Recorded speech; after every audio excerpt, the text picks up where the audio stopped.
When it comes to Third Strike, what sets it apart, from other games, the parry mechanic, hands down. I love how the parry mechanic makes a game like Third Strike so technical. I mean, you can't just assume that you have a pixel of life left and you're going to have a checkmate moment in the corner. Your opponent, could predict you right and parry your entire super or like EX move or whatever, and then punish you for it. And then he mounts this comeback and he gets the win. I've seen plenty of that happen. And that's the thing is those type of comebacks are the most impressive in my view.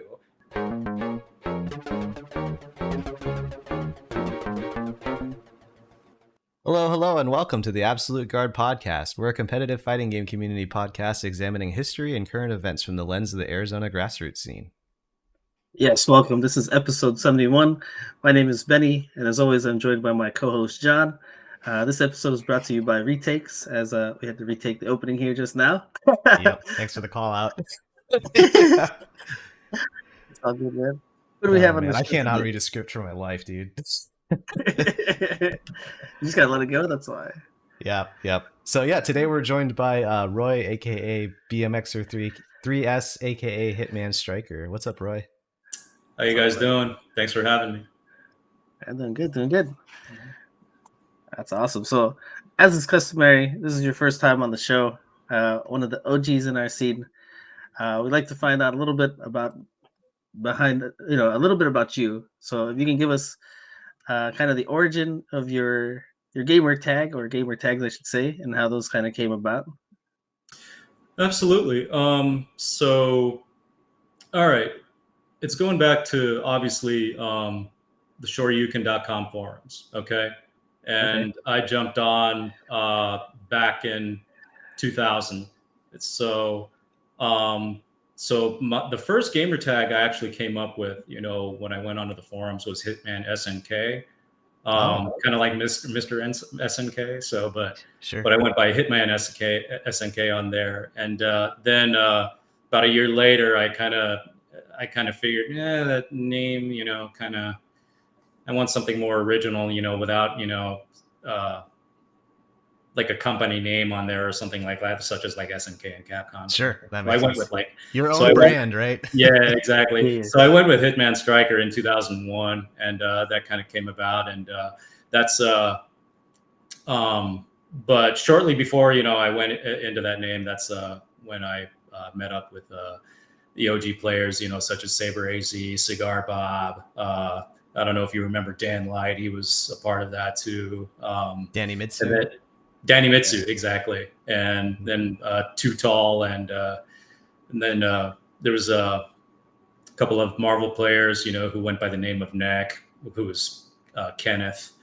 Yeah, and then I don't know if you've met Al, like short Asian Al. He was a Marvel 2 player back in the day, also. Can't say I met him. Really? Yeah, but yeah, that's what I went by. That's basically how we had our formation of the fighting game community in Arizona in general. If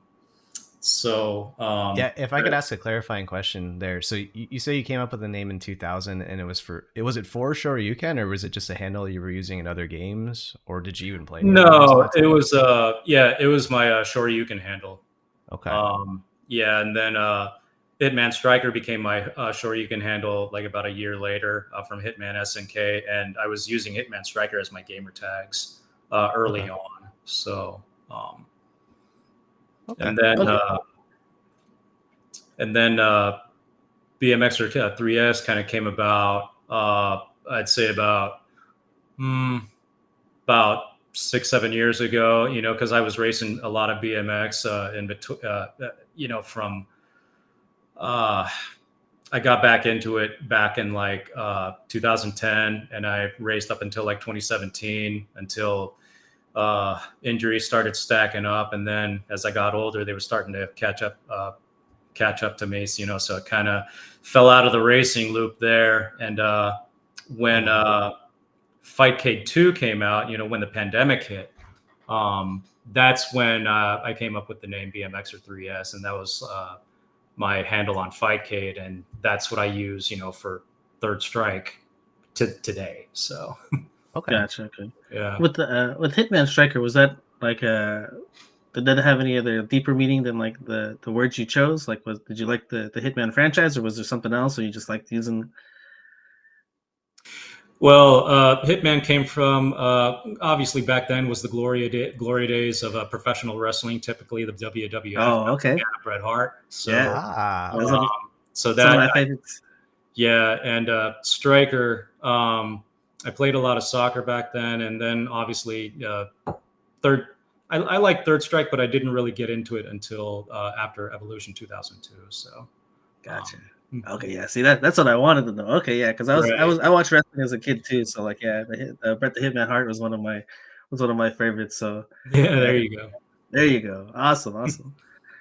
And then you talked about the BMXer3S. So with BMX stuff, like, were you doing that as a kid, and then that's something like you came back to as you got older? Yeah, I actually got into it back when I was a freshman year in high school. That was like 1996, and I raced on and off throughout high school because I was also playing football at the time. And as Hmm. soon as I got into college, I fell out of racing and concentrated more on school. And then Yeah. I decided to come back into it as soon as I finished school, and I got back into it in 2010. So, Nice, nice. yeah. Well, getting into a little bit to the fighting game history, Benny mentioned on the show that earlier, or just a couple minutes earlier, that we consider you an OG, and so I was curious about like when you first got started playing fighting games and how long you've been playing. So competitive fighting games. All right. So, and this is actually typical, for a lot of people, who actually got into uh, competitive fighting games, back in the day. It was in 2000 when Marvel 2 was hot at the arcades when it first came out.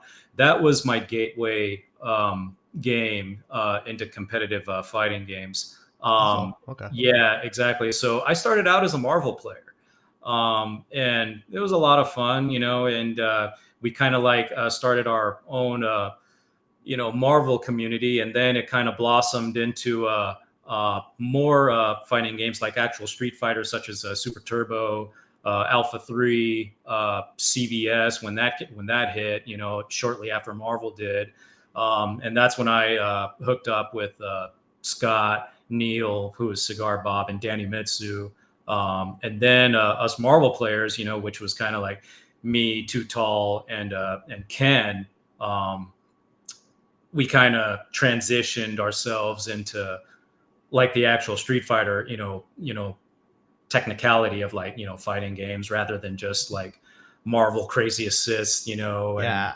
got all kinds of shit going on in the screen that lags the game up and all that stuff. So, so That's fascinating. I like to hear that Too Tall and Ken and yourself were considered Marvel players at one point. I've only ever considered you yeah, I guys mean Street Fighter that's what we players. Yeah. started out. That's what we started out as, and then as soon as we met, Scott, Neil, Danny Mitsu, those guys, that's kind of like when we made the jump over, to playing actual, Street Fighter. And this actually happened when CVS 1 came out in 2001, and as soon as that hit the arcades, typically Golfland, because that's the arcade that we normally played at the time. Okay. We would always have gatherings there, like every other day, whether it was like CVS or Marvel, and we kind of just kind of built ourselves, from the ground up, as playing those two games, like CVS and Marvel 2. Those were the games that I started out as, getting playing competitively, like and into tournaments regularly, and and all that stuff. And obviously, it led to like Super Turbo, some Alpha 3, obviously CVS 2 when that came out, and all that stuff. So nice. I'm curious, like, who was your Marvel 2 team? my Marvel 2 team. Okay. Yeah. So I started out with Cammy, Psylocke, Cable, okay, which was a total scrub team that would be beaten down. Obviously, I mean this is this is 2000 when I first started playing the game, okay, and then it evolved into Cable, Magneto, Sentinel, okay, and then the last team, you know, that I play with and what I've stuck with if I were to play the game now, Strider, Doom, Cable. So you're Strider Doom player, okay. Yeah, I love that team. I just love the Strider Doom trap, teleporting, you know, back and forth, you know, locking down, you know, chip damage, everything. So an install super like a Ganasian, right? yeah, it's kind of related into those terms. So nice. And then you mentioned Golfland. So for those that don't know, Golfland, you know, referring to Golfland, Sunsplash over on the east side, near the 60. So that's kind of where you started playing, and the arcade and stuff that you frequented at the time. Yeah, that was the hotspot back in the day.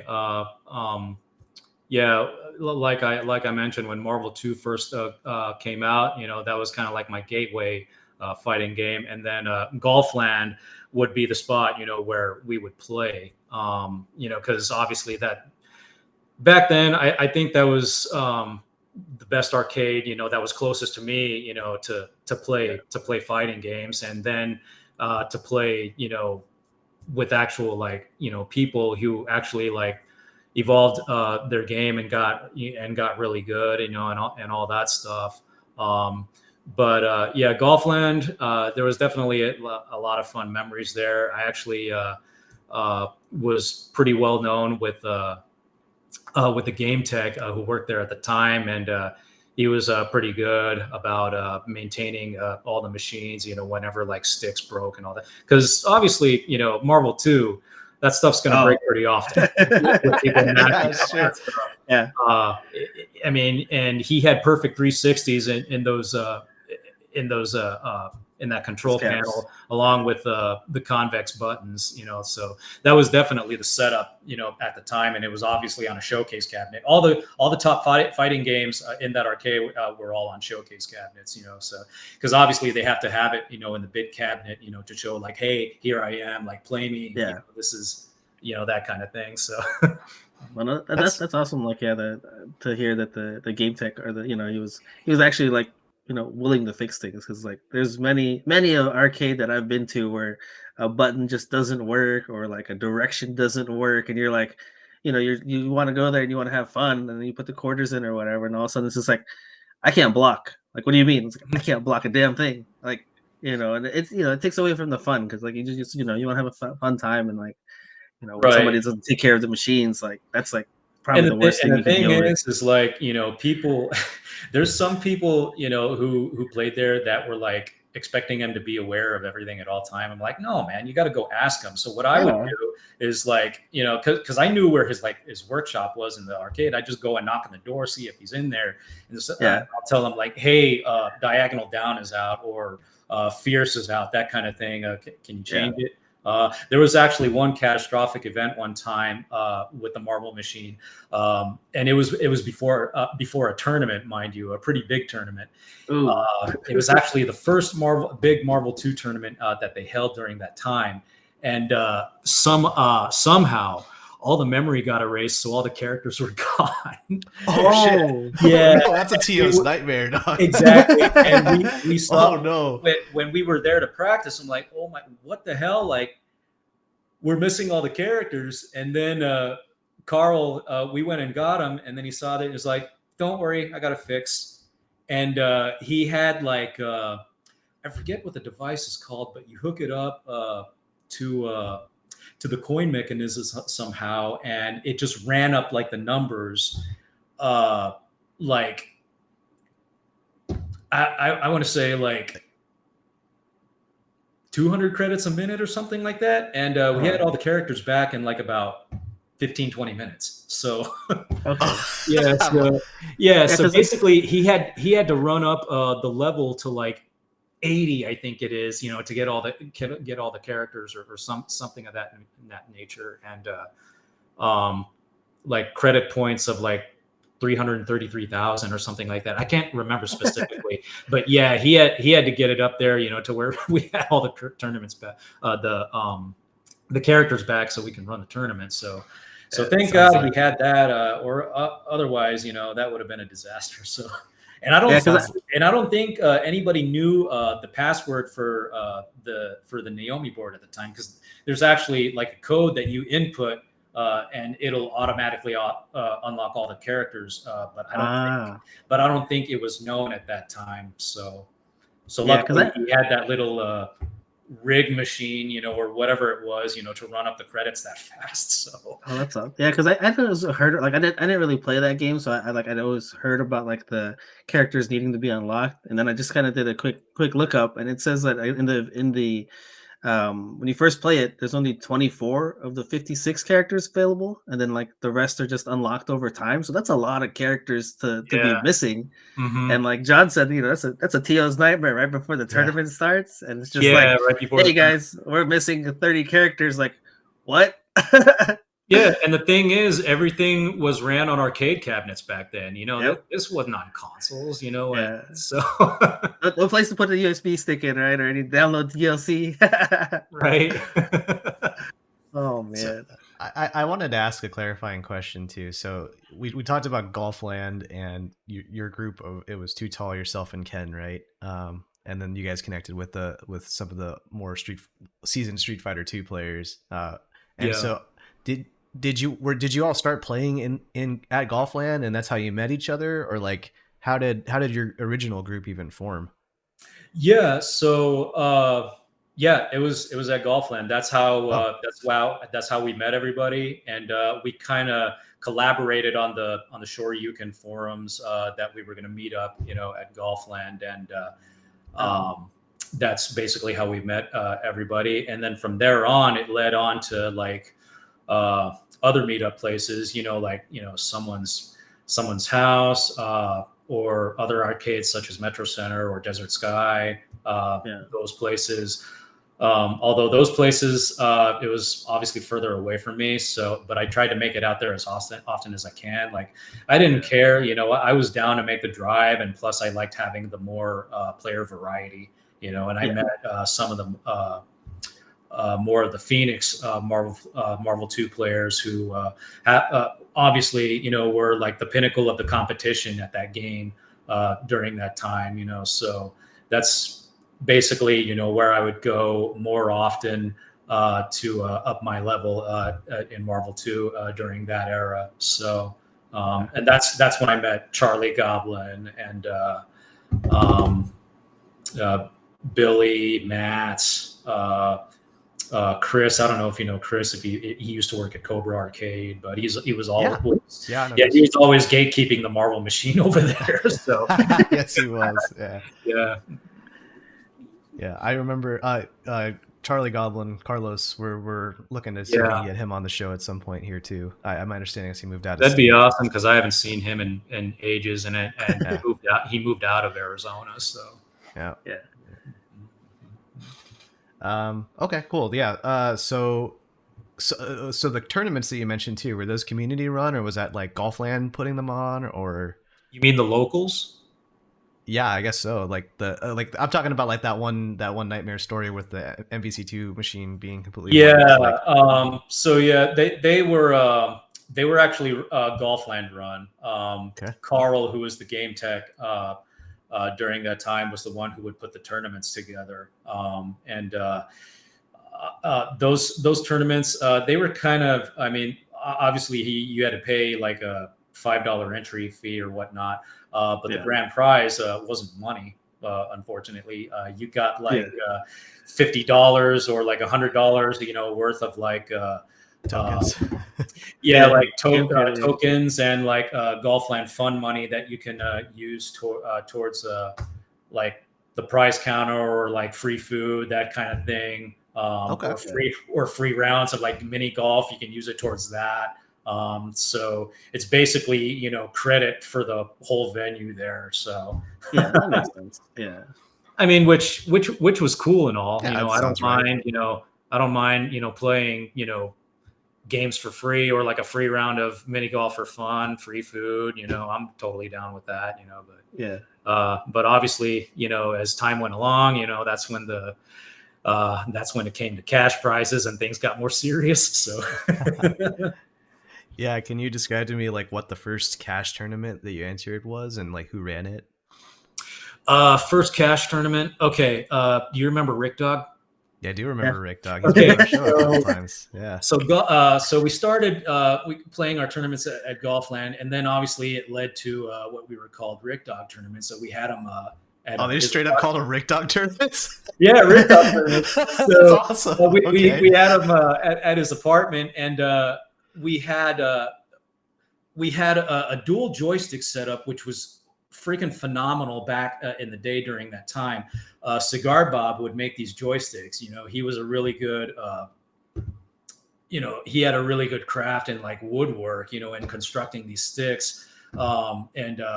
So it was basically just like a stand-up like panel 2-player setup with competition sticks and convex buttons. It was an awesome setup at the time, and that's what we would use, for the console, like on the Dreamcast, because everything we played on was on the Dreamcast for like Marvel 2 and CBS 1 or CBS 2 or whatever. But yeah, that's when the tournaments got more private, and then that we got the cash the cash going.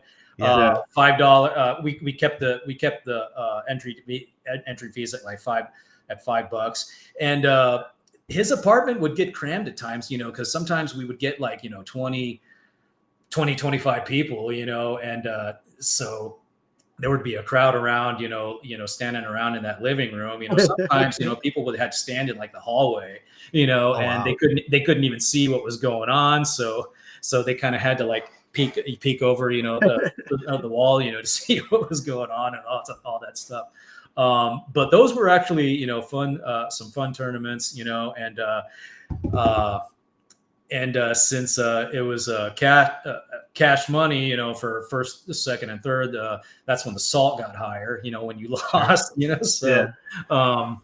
But yeah, those were definitely, some fun times, and there were instances, where I saw like a guy got salty so bad because he lost to, I don't know if you remember Arthur, who went by Desert Dragon back then, but he wasn't expecting to lose to him, and then he just like stormed out of the apartment after he got eliminated, and the whole crowd would just got quiet and look at each other like, did that just happen? Stuff like that, Okay, that still happens today. That's good to know that even back then the salt was real. Okay. Yeah, absolutely. So.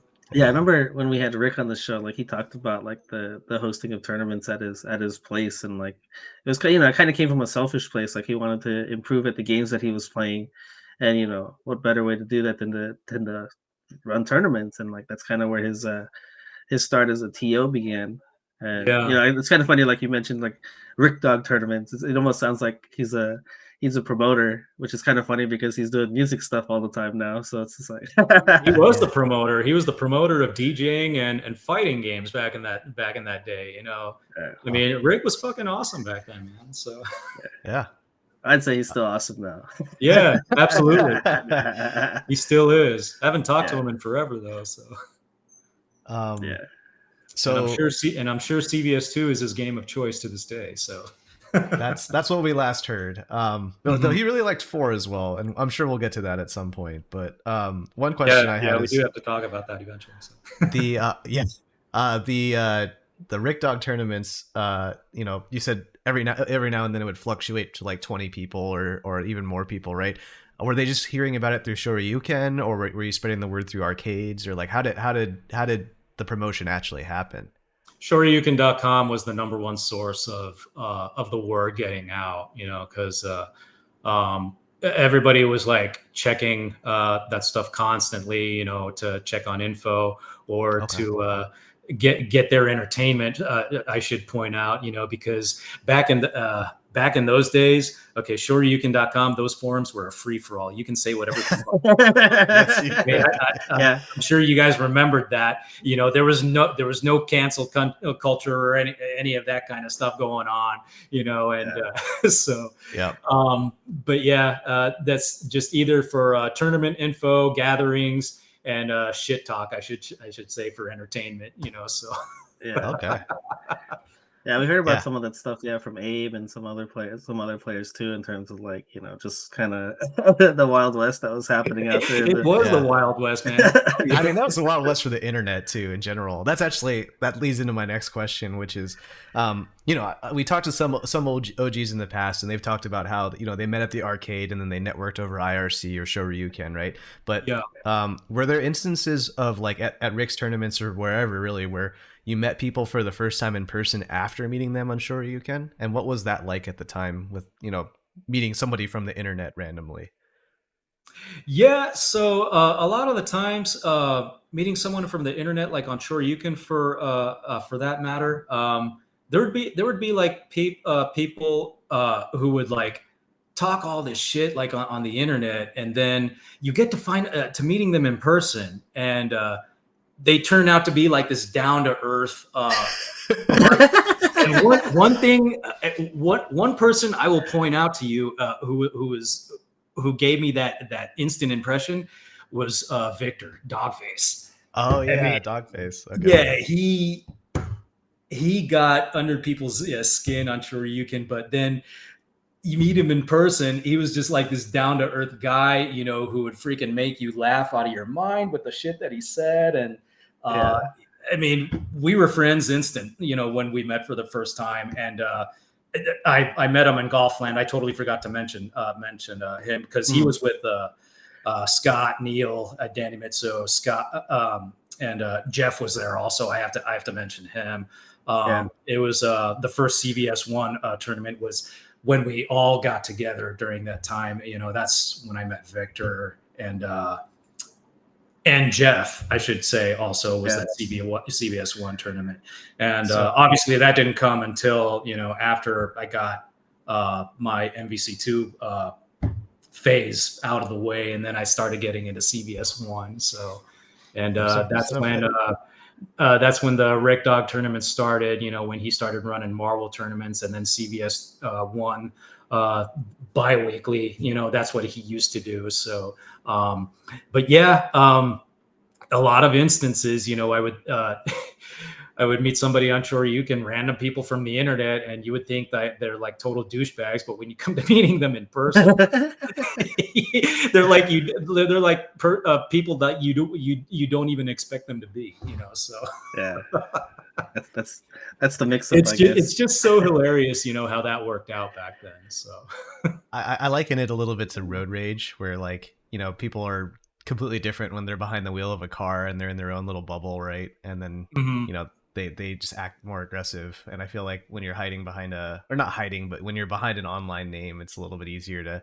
to kind of let the more primal urges out. Yeah. Yeah, for sure. I mean, the keyboard warrior, that's where it or the keyboard warrior from, right? There you go. So yeah. And I wanted to provide some context for our listeners too. Like Jeff, you mentioned, he went by Luke's Balls, Old Man River. He was he was our first guest on this show over a year ago. And he's been on numerous times. And then Dogface, we have not had him on the show. And he's actually he became famous in the national FGC at a certain point with the Dogface show. Yes. And that was our first exposure to him. And in a lot of ways, he was the original content creator of the fighting game community. He Absolutely. It was like a talk show, basically. Yeah. Yeah. Victor was awesome. I mean, I enjoyed, watching his shows, the Dogface shows that would come out, on his YouTube channel, and the podcast and, that he had. I don't know where he is now. I mean, last I heard, he was in Vegas somewhere. I don't know what he's doing, but I guess SF punker Nick. I mean, I'm sure you know that guy, but he ran into him at an Evolution. I think it might have been 2017 or 2018, something like that. And mind you, Victor was on the X-Men versus Street Fighter machine because he's the best in the world in that game, to this day. So, wow. so. Yeah, I know some people, like, I've seen recent interactions with him from other people in the FGC, like on Twitter and stuff like that, like Justin Wong and some other people from, it's at a restaurant in Vegas. But yeah, my understanding is that he retired from the FGC and he kind of values his privacy. He's got a career he's looking after right now. So and I totally get it, so he's more on the low key. But I remember when he moved away from Arizona to SoCal, and he wanted to pursue acting, and I guess I want to say I remember that he got some parts in some small movies for that matter. But oh wow, but I can't remember specifically what they were, but I remember he threw out this hilarious line in his character description for his like his acting persona or something like that. I found it on this website, and it was called Up and Coming, and he was all like, yeah, I figured Up and Coming, everybody thought that was a porno or something like that I was yes. So he's like, no, not that, it's up and coming actors, not for porno. Yeah.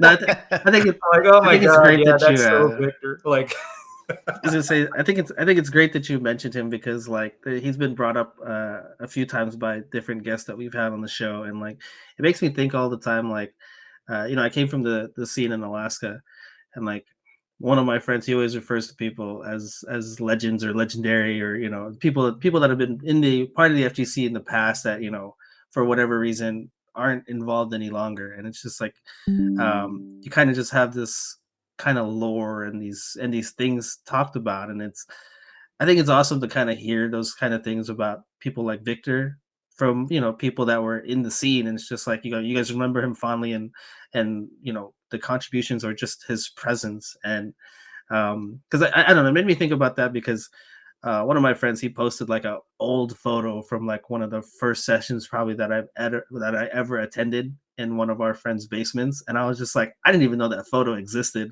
and it's just like looking at it, like it kind of like hit all the feels, and I was just like, damn. So like you talking about like Victor, and like how your first impression was of him, like on Shoryuken, and then meeting him in person, and the whole 180, and like that's not who he is at all. Yeah, exactly. Yeah, it's just it's great to hear that kind of stuff, and like see that come out, and like see that he's remembered fondly amongst the community, and the people that he's touched. Yeah, and I just love that guy to death. And the thing is, another funny thing that I'll mention about him is like when you're playing, when you're playing against them side by side, whether it's like X-Men versus Street Fighter, Alpha 3, whatever fighting game in general, he would always mention like this random funny ass stuff that would make you laugh, and I mean it would get you like laughing so hard to where your stomach is hurting and you're like totally distracted, you can't even concentrate on the game.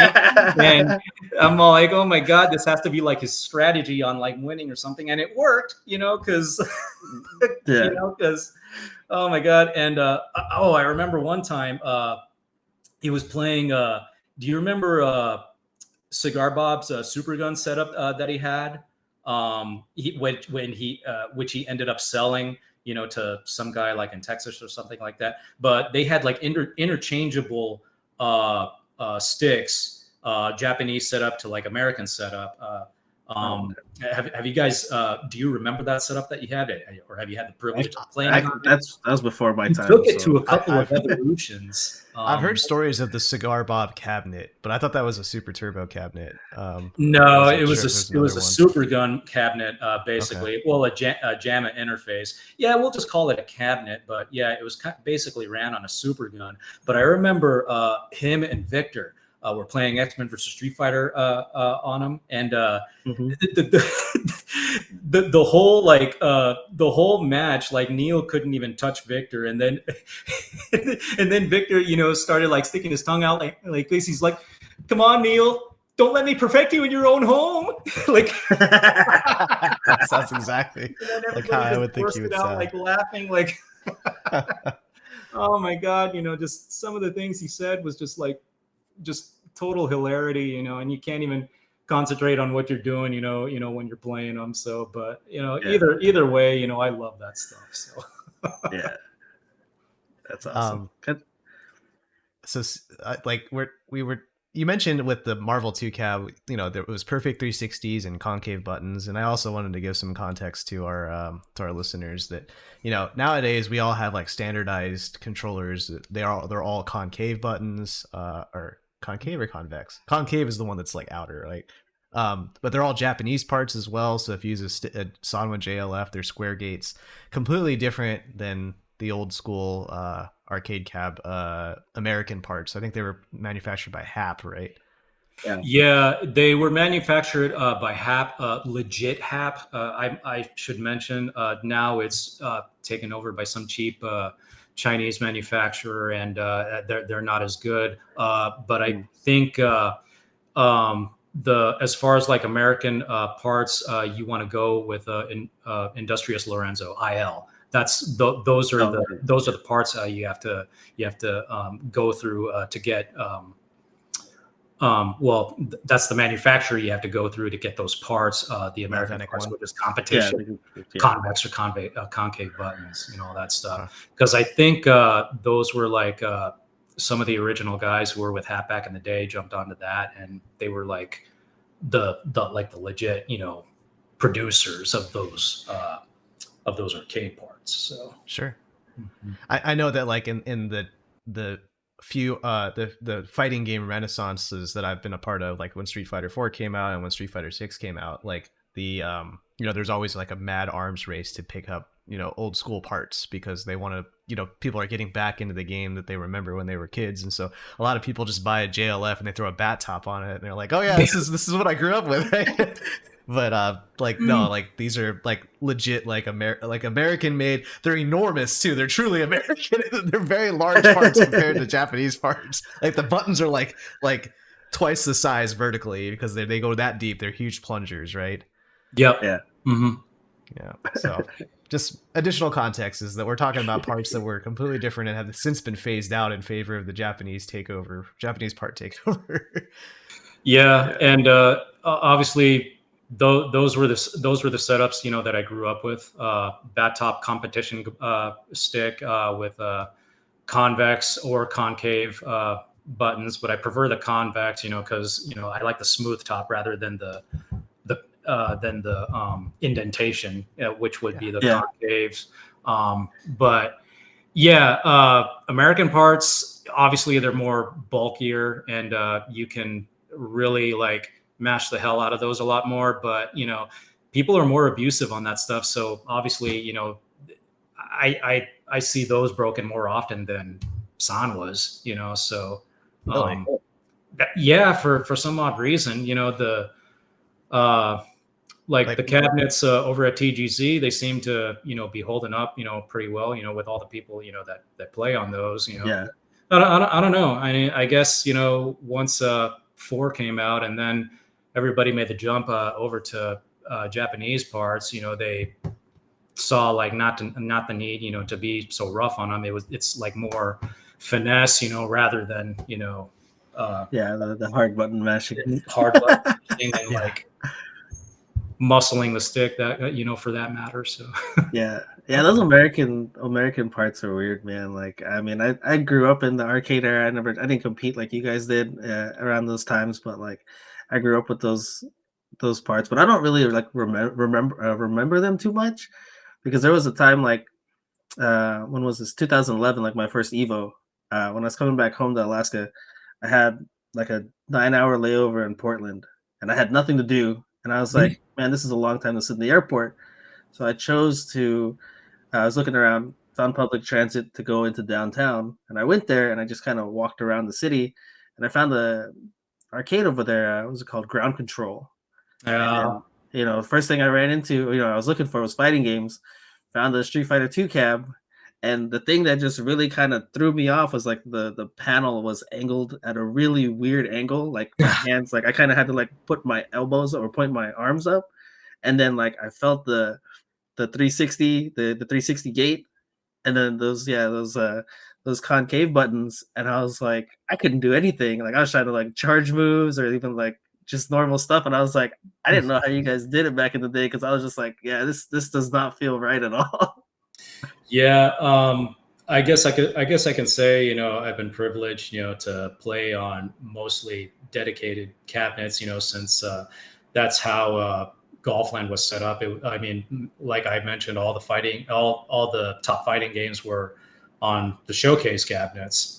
But yeah, every now and then you'll like come up to like some random arcade, and then you'll see like a Street Fighter 2 cabinet, like you mentioned, and it was Frankensteined into like a TMNT like cabinet that was a 4-player, you know. So, or sometimes you'll find them like in a midway cabinet, which Mortal Kombat and Killer Instinct were ran on. But that's not a bad setup, you know. But it's a midway cab, you know. Mortal Kombat and Killer Instinct came out of that, but I mean, it's playable, you know, for Street Fighter, you know, because it's the same 6-button layout, as long as it's Killer Instinct. Mortal Kombat, obviously, you got to switch the panel out to 6 buttons. So since we're on the topic of like arcade parts and cabinets, and I kind of want to talk a little bit about gear in that era. You know, at the Rick Dog tournaments, you mentioned that, you know, it's running console. It's still a Dreamcast, so like that's still that Naomi hardware, right? But like, and it sounds like you had the one cabinet that with the dual stick setup and everything. But did people have their own sticks back then, like in the same way that we do now? Yeah. So the thing back then, you know, as far as like hardware, like sticks, you know, for that matter. Okay. So back then, I always went with the sticks that Cigar Bob built, which was the dual setup, and he also made singles also. But it was either that stuff, which is mainly the stuff that I played on, or back then there was also the Moss sticks that were available that some people would play on, and then so basically it was those two routes. And then obviously later on down the road, when 4 came out, Arcade in a Box came about, and then he did both Japanese and American stick setups. So but yeah, before Arcade in a Box, obviously, while we were playing Marvel 2 and CVS 1, CVS 2, it was you either went with a Moss, or you hit up Cigar Bob, and he'll build a stick with you with genuine hat parts. So and then he would build a stick that you just plug into the Dreamcast.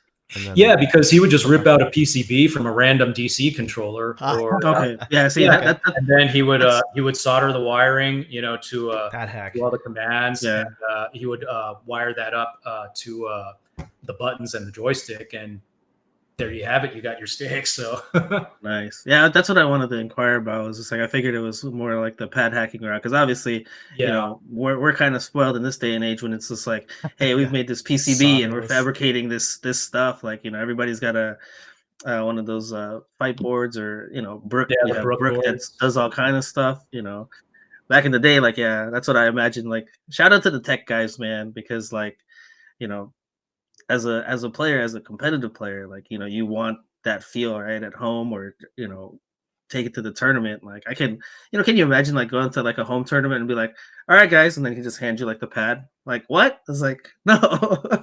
Yeah. So and also I should point out, you know, given, you know, that vast majority of stuff was played on Dreamcast.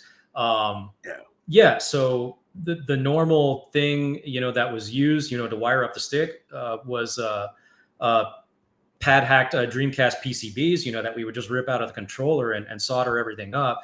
And plus, you got to open up, you know, the panel of your stick and stick your VMU in there, you know, because obviously you got to have the memory to have all your characters, you know. So that's right about that. The VMU. You put a VMU in a stick. That's crazy. Okay. Huh. Well, they had those little LCDs, right? They're the little LCDs that people put Yeah, in their it kind of looked like gigabits, you know. So Yeah.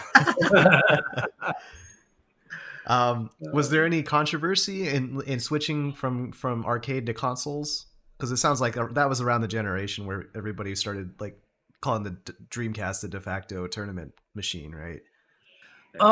yeah. You mean like when tournaments were switched over to consoles, like as like a default, or Yeah, like so for the national scene for Evo, I know like when okay. they switched over from cabinets to consoles, it was controversial because it's ruining the arcade feel or whatever. The purist part side of it. And I was curious, like, what was the effect in Arizona locally, if there was one at all, or did you guys not care and it was more like, hey, we're just happy to play? Honestly, I didn't really see an effect at all, on the community.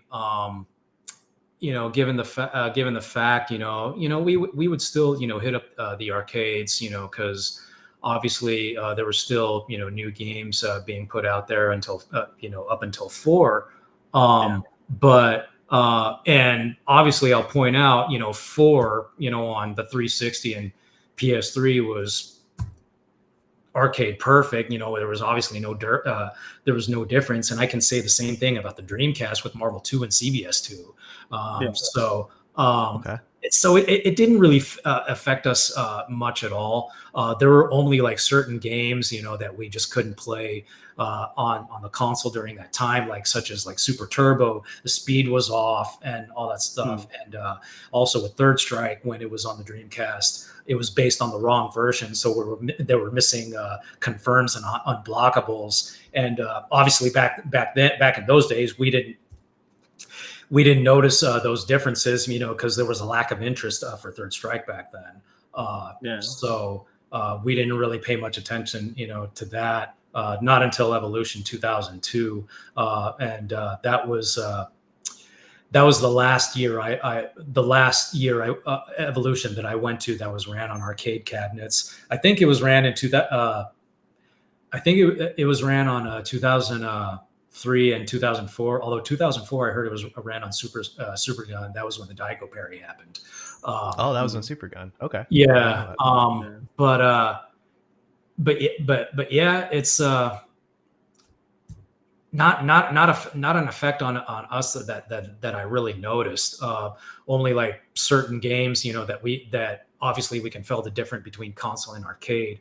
Those games were Third Strike, Alpha 3, Super Turbo, and those type of games. But the games, that obviously were on the Naomi hardware, which was basically what the Dreamcast was. It was just a consoleized version of it. CVS 2, CVS 1, Marvel 2. No difference, that I could tell. So, and those were the mainstream of games, at that time. So, but yeah, it didn't have an effect on us until like Third Strike became a thing, and then we kind of had to transition. We had to transition over to we had to transition from the Dreamcast over to Xbox and PS2, because that was the closest thing that came to the arcade version of Third Strike, because obviously the unblockables and the confirms were present and all that stuff. But the speed obviously was the only thing that was off. There hasn't been a perfect port of Third Strike on a console, that I can recall at all. Every version that I've played. Yeah, no, not at all. So basically, Third Strike, it's arcade or bust, when it comes to tournaments, where so thankfully we have CPS3s, that we have access to run these tournaments on for the arcade format. You mentioned the Dreamcast and Naomi, and like it makes, whenever I think of like the Dreamcast or like Sega in general, I always think of Virtua Fighter. Like I wasn't really big into that game, but were you ever big into like the Virtua Fighter or even like Tekken when that came out, those 3D games, or were you just strictly a 2D guy? No, I was basically strictly a 2D guy. Street Fighter, the Marvel games, that kind of thing. As far as like the 3D games go, the only I'd say out of all of them, the one I played the most was Tekken. That's the one I kind of got more familiarity with. But Virtua Fighter, I couldn't get into. Soul Calibur, those games, no, not really. You know, so I was gonna say Soul Calibur was. Yeah, I remember that was the big thing. yeah. So okay, so I guess last we talked about the AZ history. We were at Rick Dog's tournaments. So CVS 1, CVS 2, and Marvel 2 were the games that he ran. Did CVS 1 eventually get phased out entirely, and it was just CVS 2 and Marvel 2? Yeah, pretty much. Because the thing with CVS 2, that's when it transitioned to the 6-button layout, and people were actually more accustomed to the actual 6-button layout, whereas CVS 1, it was just the SNK style 4-button layout, you know, and obviously that wasn't really, you know, everyone's cup of tea, you know, because everybody was, you know, accustomed to like actual like Street Fighter, whereas CVS 1, it was more accustomed to like the SNK style. Sure. And then the thing with CVS 1, it just seemed it just seemed less enjoyable to most people. The only reason we played it, you know, at the time was it was a new game, so we're going to jump on it and have tournaments for it. As soon as CVS 2 came out, CVS 1 like phased out completely. Nobody even touched that game anymore. Okay, so there wasn't anybody like nowadays where it's just like people play 6 and they're like, oh man, I wish this was like 5. There wasn't anybody playing CVS 2 and like, oh man, I missed this thing on CVS 1. It wasn't really anything like that going on. No, not really. Although, like myself personally, like I still have a copy of CVS 1, you know, for the Dreamcast, and once in a while I'll jump on there and like mess around with it, you know, and you know, just to get like, you know, nostalgic memories and all that kind of stuff. But as far as like playing it competitively or like regularly, you know, that kind of thing, it's just a thing of the past, you know. So but CVS 2, I think to this day, you know, when it comes to like the Capcom versus SNK series, that's the game that everybody's going to be playing. So Oh no, so I want to go back a bit because you said like when you first were on the Shoryuken forums, you mentioned your name was Hitman SNK. So were you playing like what other SNK games were you playing up to that point before you ended up changing over? Was it like the fighting games, or was it more like the other games that they had? SNK, I'm actually still a big fan of. You know, I actually enjoyed their fighting games and their games in general.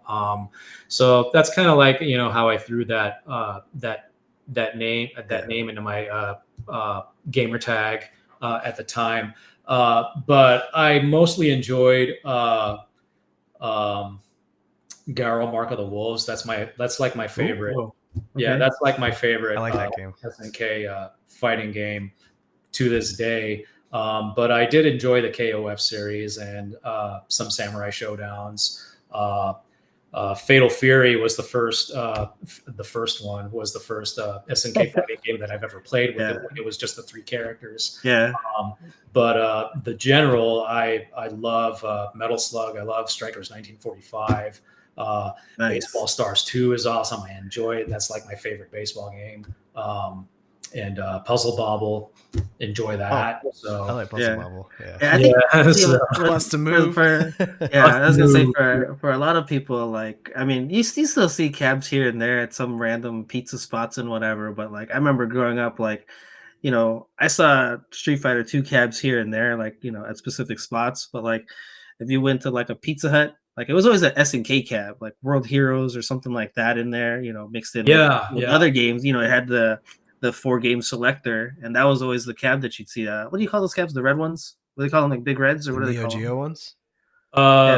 They were the Neo Geo red MVS systems. Yeah, those ones. Yeah. MVS, that's that's what the board itself is called also, but MVS cabinet, so to say. Okay. But yeah, it's funny that you mentioned Pizza Hut and those joints and whatnot, because I would normally see a Neo Geo MVS cabinet in there along with a Nintendo Play Choice next to it, or also out in the middle of the dining room, you'd find also a table Pac-Man, so that kind of thing. So. But I miss those days. Pizza Hut was actually a fun place, to dine in back in like the early '90s, and pizza joints in general, that like Peter Piper, Pistol Pete's, and then random pizza joints that would have like Mortal Kombat, Street Fighter 2, Alpha 2, all those games, so. Nice. Yeah, I think the closest you can get to like how that relates to modern day is like barcades. Like Neo Geo cabinets and Street Fighter 2 cabinets are like staples for a barcade. Like you gotta have those, and then usually you have a Third Strike cab or something else too, right? It's like it's funny you mentioned barcades too, because like it's literally like our generation, like growing up, right? It's like those people are gonna be in the barcades. You go to like a Peter Piper now, or like a Chuck E. Cheese, and what do you find? Like redemption games and racing games, and I'm just like Mario Kart, and I'm just like, man, where's like the actual like arcade games? And like I want to go find those. In my day, I gotta go to the barcade where the older crowd is. I miss the '90s, man. I gotta tell you, dude. Like I went to an arcade recently, and it is like the standard Dave and Buster style, but the cabinet or the games that are all the rage right now are just phone games. They're just fucking phone games. Oh god, yeah. All it is a giant like a giant touch screen, and it's a mobile game that you could get on your phone that also happens to redeem tickets or something. So everything seems to have consolidated. I just recently walked into Chandler Mall, and like every time I walk by one of those things that claims to be an arcade, and all I see in there is like crane machines and like a head-to-head racing game, and I'm just like, this is not an arcade. I was like, no, it's not the same, man. No, it's definitely not what it once was. Back in the glory days. Because I mean every legit arcade that you would find your Mortal Kombats, your KIs, your Street Fighters. Your Marvels and whatnot, you would all find those, at the malls, Fiesta Mall, Superstitions, Arizona Mills, even, back when GameWorks was a thing. Yeah, GameWorks. Yeah. Oh, I was curious, like, so do you know anybody that had like access to like Luke Air Force Base? Like, did they have an arcade like anywhere, like in the PX over there, or the BX, I guess you would call it over there? Because like that was one of my spots too, because like I was a military kid in the Army, and like I'd go to the PX, and that's where I found Mortal Kombat and Street Fighter. You'd see Sunset Rider, stuff like that. Like, do you know anybody that had like Luke Air Force Base access, and like did they have an arcade there at all? The only person I can think of is Jeff. Yeah. But I don't know for sure. I would definitely have to ask him, because he was an Air Force guy, and he went across like Luke Air Force Base quite a bit back in his day. So well, I mean, I can't imagine it would be the same as like Metro Center or Golfland and stuff like that in terms of like the people that would be there. It's just like I was just more curious about like if there was like a little spot, because our spot was like you'd literally have to like walk near like the bathroom area of the place, and like there'd be some little cubby hole with like 6 cabs in there. Right.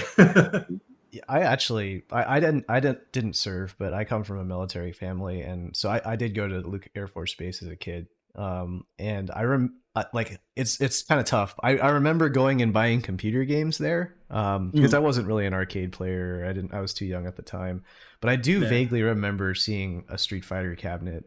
I don't think it was like a formal like arcade, but I think it was like a cubby, like kind of how you described. Yeah, you would just randomly find it. Yeah.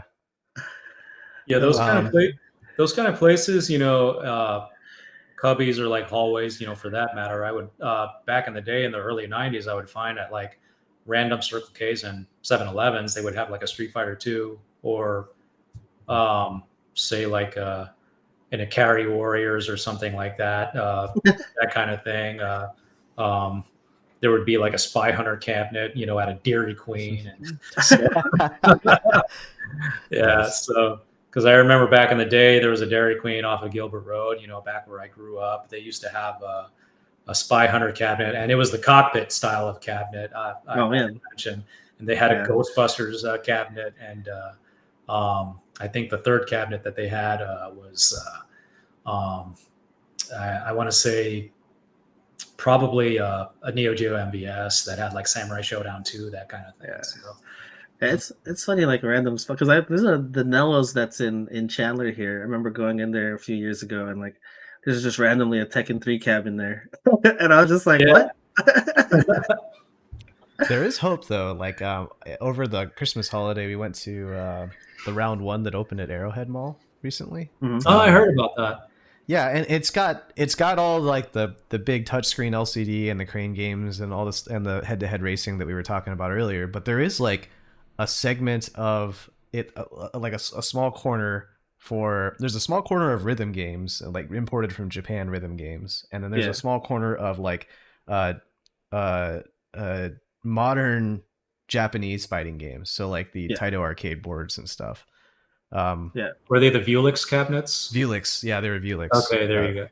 Yeah, and then on the floor above it, they actually have they had like an old school Marvel 2 cab and stuff as well. Nice. So like I think they are modern arcades are conscious of the fact that like some of the older crowd is missing out on some of the classic games, and I think that at least that the Round 1 brand, which I know is also Japanese based, but my understanding is that like the one in Tucson is even more like equipped to satisfy our nostalgia needs.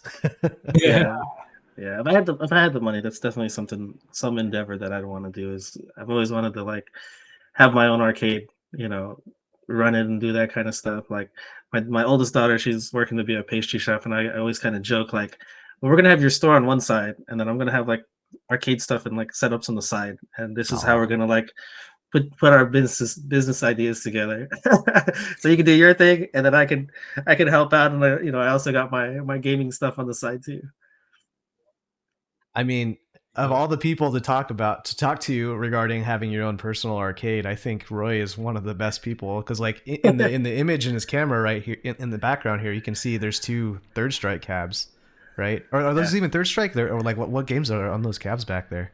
Yeah, this is the ones you see right here. That's a Third Strike head-to-head cabinet. Nice. So obviously, they're linked together. And that new Astro City on the far end, I got the Naomi installed in there with CVS2. But before that, the marquee that's on there right now is Children of the Atom. Oh wow! Okay. Yeah, so I had that in there before I switched out the hardware to CVS2. So, nice. But yeah, I practically live in an arcade. So, yeah, that's awesome.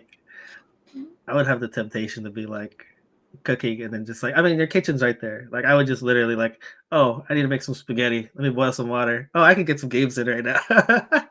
Yeah, I've done that, from time to time, so, and I plan on, posting gatherings, in the near future, and streaming Third Strike sessions, and again, direct feed, from the cabinet, so, and as soon as I get a couple more title stools for the third cabinet, that way, everybody has somewhere to sit, if they want to take a break from Third Strike and play CVS2 or whatever I have in there, whether it's like X-Men versus Street Fighter, Children of the Atom, or whatnot, so, or even in the Neo Geo MVS, where I'll have like maybe Puzzle Bob Lagogan or like KOF, whatever, so people can jump on that too. So, so this is making like a huge jump, obviously, because we've been talking back in like the early 2000s and stuff like that. And obviously, like, you still play games to this day, like, you haven't retired from gaming. So give us a little bit, I guess, in terms of like, what are you doing in the present day in terms of playing? Like, you talk about Third Strike a lot. Is that the main game? Is that the only game that you're basically interested in playing at this point? Yeah, Third Strike is pretty much my main focus when it comes to fighting games, to this day, and it's pretty much transitioned to that ever since Evolution 2002, when the Japanese came down and then did that 5-on-5 exhibition against the top U.S. players at the time, and they did a round robin, and the Japanese just totally destroyed them 21-3. Jeez. Okay. And that's when we were introduced to the Yuri and Unblockables. We were introduced to Yun's Ganagin and how that was used. Nuki showcased Hao Chun and how strong of a character she is. Chikio Sodom showcased like his Magneto style 12, just air dashing everywhere and doing like crazy triceps and all that stuff, and then KSK. What were the American players playing at the time? Like, what was the meta in America that pre-Japanese taking over and showing what the game was truly about? Well, back before the Japanese came down to Evolution 2002, there wasn't much interest in Third Strike at all. America was hung up on CVS2 during that time. That was basically the game that people that would have like the most entrants. It was still Marvel 2 and CVS2 that would get the most entries, but the American players who were playing against the Japanese in Third Strike at the time were the people who actually put time into the game during that time. Obviously, you had Mike Watson, you had Alex Valle, and then Justin Wong was thrown in there for the first time. That was basically when he got bit by the Third Strike bug. And then J.R. Rodriguez, who was an OG Third Strike player who played the game, ever since like Second Impact. He just never abandoned Street Fighter 3, and I respect him for that dedication. And there was another guy who went by the name of Geo. He was a dedicated Third Strike player at the time too. And he stuck with that game, and he also played CVS too, but he would always play P Groove because he was a parry guy, because he was the player. So nice. And so like you mentioned 12 and Urian and all the unique tech at the time, but like, were Ken and Chun still considered top by America at that time? Was that who Watson and Wong and company were busting out, or were there other characters that they were playing? No, nobody played Ken. Really? Nobody played Ken. Not even the Japanese. Alex Valle had Ryu.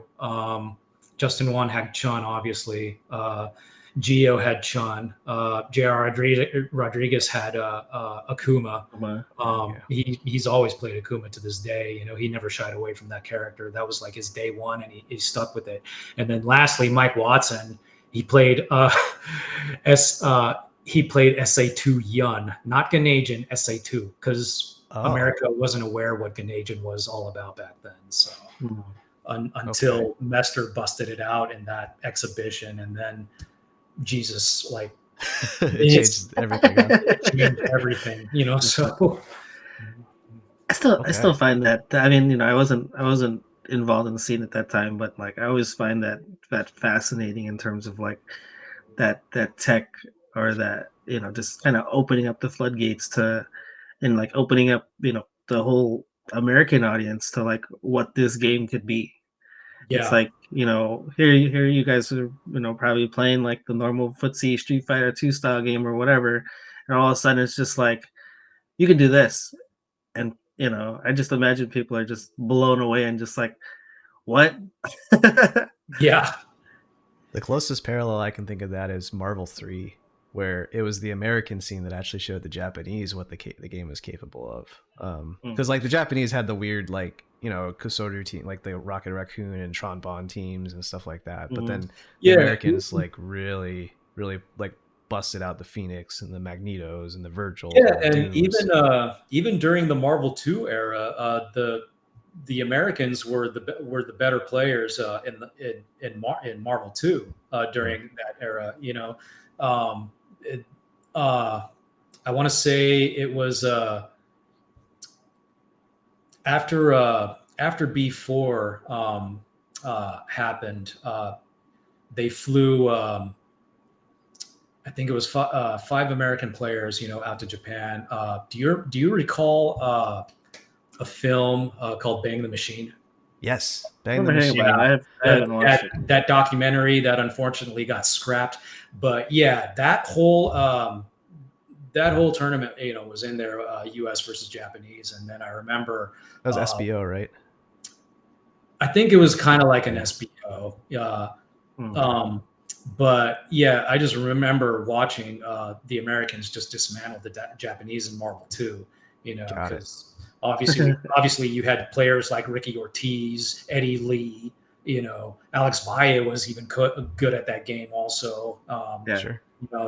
Those guys, just basically mollywopped the Japanese players in Marvel. But when it came to like actual like Street Fighter, you go to like Alpha 3, Third Strike, Super Turbo, Japanese had the upper hand in those. So yeah, just to give some additional context for our listeners about Bang the Machine, it was one of the, I think it was probably the first fighting game community documentary, and that I can recall. Yes. Yeah, and the kicker about why it's like so storied and fabled is that the original like the actual like original cut of it was lost in the September 11th attacks, from my understanding. Correct. Yeah. And it uses, and then they've got copies of it, but the copies contain a ton of copyrighted music, and so they can't actually distribute it. And so I think it was like 2011 Evo or 2012 maybe. Like they'll do a showing of the documentary, but they can't actually like put it out on the internet or anything. So it's like this got this like mythical status for a lost documentary for the fighting game community, and it portrays like classic American OGs versus Japan, as Roy mentioned. Seth Killian is another one that's on there too, and a lot of them, like a lot of it's like a lot of that raw salt angst. There's some that we were talking about earlier from the old days. I think you see a lot of that, like that human element in the fighting game community through that documentary. Yeah, and Seth Killian was another one of those players who were part of that team of Americans that went to Japan, and he was obviously the Super Turbo guy, so always played cross-handed. It's really unique way of playing, but that's how he plays, so it works for him. So yeah, I'm wondering if this is the same, because I saw this on Twitter a few weeks ago, and there's something like it talks about in 2000. It was from Watson of all people, who you mentioned, Mike Watts, and it mentioned John Choi, Eddie Lee, Valle, Seth Killian, Ricky Ortiz, Mike Watson, and Shen Cheng going to Japan. In 2000. Is that the same thing that you're talking about, or is it something similar to that? No, that is the same thing I'm talking about. Really? That's freaking awesome. Yeah, the same thing. The same thing that was showed in that documentary, Bang the Machine. Yeah, I'll post it in the chat. I don't know if you can access it, because like I think Twitter requires like logins now. But like if John wants to bring it up, he should be able to see it. Good idea. I can totally. I just put it in the chat because like just you mentioning and like describing that, and I was like, I'm pretty sure I just saw something about like something just like this. And it's like, yeah, it's from 2000, and Mike Watson was commenting on the trip or whatnot. I think he like quote tweeted it, and yeah, that's just oddly coincidental. Yeah, because you mentioned those players, and then you said Seth Killian too, and I just pulled it up, and I was like looking at it, and I'm just like, yo. The documentary is sick, man. Like, because I think there were some East Coast and West Coast players that were clashing as being part of the same team too. There's like real human drama and like real human emotion in that documentary. Yeah, East Coast, West Coast was big back then, man. It's there was every evolution, both evolutions, that I went to. Well, I should say before evolution, it was called B4, B3, Battle at the Bay. That's what it was originally called. And I didn't start until 2001, which was B5. And that was held at the Folsom Game Room in NorCal. But yeah, quite a difference to what it is now, because back then it was held in an arcade, and we were all basically packed in there like sardines. And during that day, it was a packed house. Now it's like held at the Mandalay Bay Event Center, where it's like a full-on, arena. So it's pretty amazing, on how it's evolved. But yeah, still packed like sardines, just like a bigger can, I guess. I guess, yeah, you can put it that way. Yeah, like I've seen random footage here and there of like the scene of old, of like in the arcades, and like, yeah, it's crazy to me because like, I know what the arcade structures were like, and it's just to see that many people like in that area and like gathering around like one cab, like it. I mean, Evo kind of emulates that sometimes, like, as the pools wind down and then everybody's trying to like look at this one setup, and there's like 100 people around one table. Yeah. It's kind of the same thing in a way. Yeah, and like I mentioned, both in B5 and Evolution 2002, the majors, that I attended, where everything was still ran on arcade cabinets. Yeah. I remember both Marvel 2 tournament finals. It was always East Coast versus West Coast, and mind you, the East Coast guy, Justin Wong.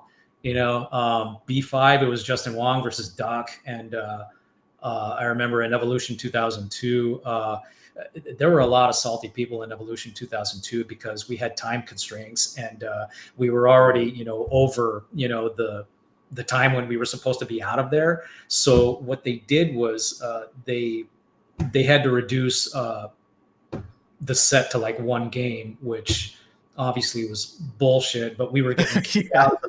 So they had no choice. But it was Justin Wong versus Rodolfo Castro, who was a Pacific Northwest on Marvel 2 player, and he made it all the way to the finals. And Rodolfo came from the losers bracket. Okay, so he here's the thing that really sucks, or sucked, because it was back in 2002, was Rodolfo reset the bracket because he won the first game, because it was cut to one game. Okay, so obviously in the second set, Justin won, so it was tied 1-1, but Justin obviously wins the title, because he came from the winners side, and he only had to win once. So that was that's a sour taste in the mouth afterwards. Yeah. I'm struggling to imagine a time where the FGC, like Evo specifically, like now a joint subsidiary of Sony Interactive Entertainment and Endeavor Esports Venture RTS, like they getting kicked out of a venue, being like, oh, this is just some random convention that the hotel needs to, get everybody out of there so they can clean up the room faster, right? Yeah, and it was in the UCLA ballroom on campus. So I don't know, but it was late. I think it was running close to maybe midnight or something, and they wouldn't let us stay past that. So yeah, I get it. They had to do something, but it was just unfortunate that they had to do it that way, because Rodolfo actually winning the first game, and then Justin only had to win the second game.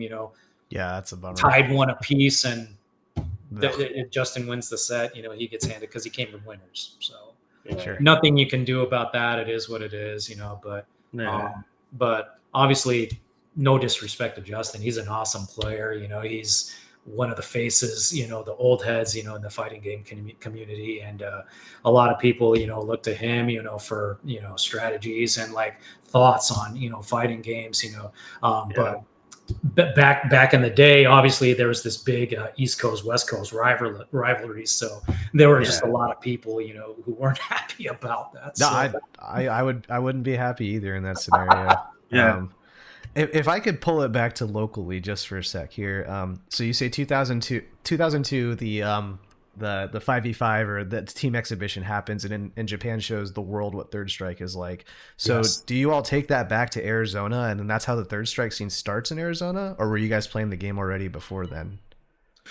Okay, so after Evolution 2002, and it actually we started playing the game more and more, leading up to that, because that's when Jeff started hosting Third Strike sessions on his championship edition cabinet. Wow. So yeah, he had that in his apartment, and he had a CPS3, with Third Strike, and he would hold sessions there like every other week. And, I would show up there. And then that's kind of like when I started getting into the game more and more. But the pinnacle of it started in 2002 when the Japanese showed up and showed what Third Strike was all about. So obviously, yeah, we took that back, to Arizona, and we, I guess you could say, we tried to emulate, or what we called it back then was X-copying the Japanese tactics. People started playing Urian, and obviously I started getting more interested, in Yun, seeing how he was played, and then Chun-Li, obviously there's so many Chun-Li players, around these days. And sure. But yeah, it's just, we took that and we took it back to Arizona, and then we started, watching more Japanese videos of high level Third Strike play. And then that's when the FFA, the Family Fun arcade ranking events for Third Strike came about. So we started watching those a lot more, and SoCal was getting up to speed really quickly on that game, because obviously they had the higher interest than Arizona did at the time. But we had that, and we had like Japanese footage to fall back on, and obviously the Evolution 2002 DVD, which I own, I use that, to kind of refer off to that, to show, how these things are done, with Yuri and Yun, Chun-Li and whatnot, but yeah, so that's definitely when Third Strike in general in America, that's when it took off. It was after 2002. So. And when you hear Third Strike taking off in America, yeah, you think of Family Fun, you think of Denjin, you think of yes. What's that Texas one? There's Arcade UFO, I think it was. Yeah, Arcade UFO. Yeah. Yeah, Arcade UFO. And then Chinatown. I don't know how long that's existed though, but they also have like the free play arcades over there. Oh, okay. So my question is, was there like an arcade life for Third Strike in Arizona at all, or were arcades kind of already on the downturn by then?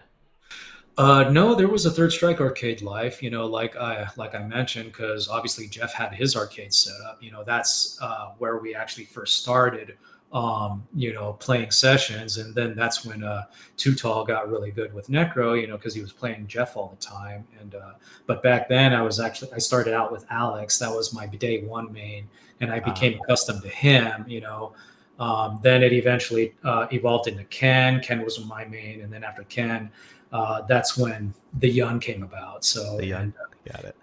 But I also play Yang. Yang is actually my main now, but I can actually flip flop between the two depending on the matchup. Especially if I'm fighting a Chun-Li, I like Yun in that matchup more, because obviously he has the Ganesian, and constant pressure, on Chun-Li seems to work a lot of the time. So.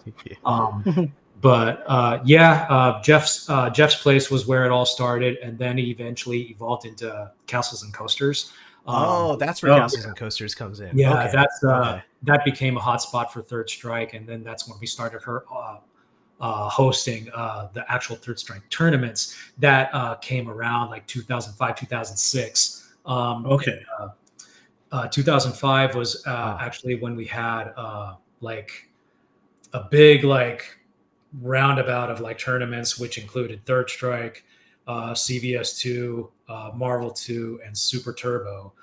Mainly those four games, and it attracted out of state competition. Like Alex Valle and Watson came down for that. There's actually YouTube videos of that tournament on there, and True Tech is the channel. So cool. Let's take a look at that sometime. And obviously we actually had another Super Turbo player who was actually down here at the time. I think he was living with Cigar Bob, but he went by the name of Joe Zaza, not the Marvel 2 player. This is a Joe Zaza that actually came from the UK, and he had like the best like Balrog from that region, So wow. And then Vegas players came down, for that tournament as well, as well as people down from like Tucson and And I think there was like a couple of Texas guys that showed up for that too. So it was actually a really big tournament, that actually turned out to be a success. The only problem with it was all the games were being ran at the same time. Oh, and I also have to point out Tekken 5 was also part of that tournament as well. All of the tournaments were being ran at the same time. And there would be instances, where tournaments would overlap each other because there would be a player that's supposed to be coming over to like a Tekken 5 match when they're playing CVS 2, and then the TOs would be like, what the fuck? Like, yeah, there would be like a hold up. So, but yeah, it was just like, what are you going to do? Because it was all ran on arcade hardware, and there was a lack of setups, obviously. So, there's paper brackets back then too, right? And yeah, it was paper brackets. Cigar Bob was walking around with like a clipboard, and he was getting frustrated because there was like overlaps, and he'd be like, "The hell?" It was funny. I would always laugh when he would get pissed off, because I thought it was funny, So, but. Life of a TO, man. Those good players, like the top players, like if they're playing multiple games, like that's really something you can't avoid sometimes. It's like they get further in the bracket, and schedules overlap. You can't, unless you're gonna run a complete all day event, like it's usually, yeah, and it would usually happen, with the top players, like Vi, Watson, and all the other people who were actually really good, at the game they were playing, and then they would have a match, that would come up, on some other game that they're supposed to play, but they're playing like another match on some other game. And then turns out, they had to hold that up and skip over, in the bracket, to someone else, so, and then there would be times, that they would lose track on who was supposed to play, on who they skipped over. So they had to, go back to that paper bracket, and it was like, oh, okay, we haven't done this yet. And then they would have to verify if that match was played yet or not, So, so yeah, there were a lot of questions asked, So, but it turned out to be a success. It was a lot of fun, I had no complaints about the experience, So, but it was mainly that issue of all the games being ran at the same time, So yeah, which was causing overlapping. So as I mentioned before we started the show, we talked a lot of history today, and we barely got to like the mid early 2000s, right? So I hope that we can do this again and cover some more of the history there, especially talking about Third Strike. But I did want to kind of give our audience a bit of a teaser, and I have two last questions from my end at least. And so the first one was, as a teaser for Third Strike in the future, talking with you about it, what you said that Third Strike is your game now, and it's the game that you want to stick with, and it's the only game that you're playing nowadays. But you came from a Marvel 2 and a CVS 2 background. What makes Third Strike your game? What is it that keeps you coming back to it? Okay, so when it comes to Third Strike, what sets it apart, from other games, the parry mechanic, hands down. I love how the parry mechanic makes a game like Third Strike so technical. You can't just assume that you have a pixel of life left and you're going to have a checkmate moment in the corner. Your opponent, could predict you right and parry your entire super or like EX move or whatever, and then punish you for it. And then he mounts this comeback and he gets the win. I've seen plenty of that happen. And that's the thing is, those type of comebacks are the most impressive in my view, so, and I remember Flo back in the day, when he was talking about Street Fighter 5, he mentioned in a YouTube video somewhere, he was like, no, comebacks aren't impressive anymore. It's just like, it's expected, and just watching, how 5 worked as compared to Third Strike, I actually have to support his opinion on that. Sure. So, compared to Third Strike, when you see an entire super being parried. Obviously the Daigo parry was the one that started it all, and that was what piqued everybody's fascination of the game at the time. 2002 started it, of course, but the Daigo parry, was the pinnacle of it. And that's what got everybody flocking over to that game. Like all generations of players, during that time, were playing that game. Even in Fightcade, in the lobby, you're almost seeing like 700 plus players, in that lobby compared to everywhere else, where they can barely like break like 100, like 150. Everybody's on Third Strike on Fightcade. So. But yeah, the parry mechanic, going back to that, it's the thing that makes a fighting game like Third Strike, the most technical, in my opinion, out of every Street Fighter. And it's what fascinates me. It's what creates the most hypest moments, in my opinion. It's just like the oohs and the ahs and all that stuff, and not to mention it's attracting younger generations to this day, over to a game that's 25 years old, that they never experienced that when they were a kid, so like what we went through. Sure. So it's also I just love bringing new players like that want to learn more about the game, and I'm definitely open to showing them the ropes and giving them mentorship on the game, and how this game works, so when it comes to like whiff punishing, parrying, and obviously throw attacks, all that stuff, because fuzzy parry OS stuff, right?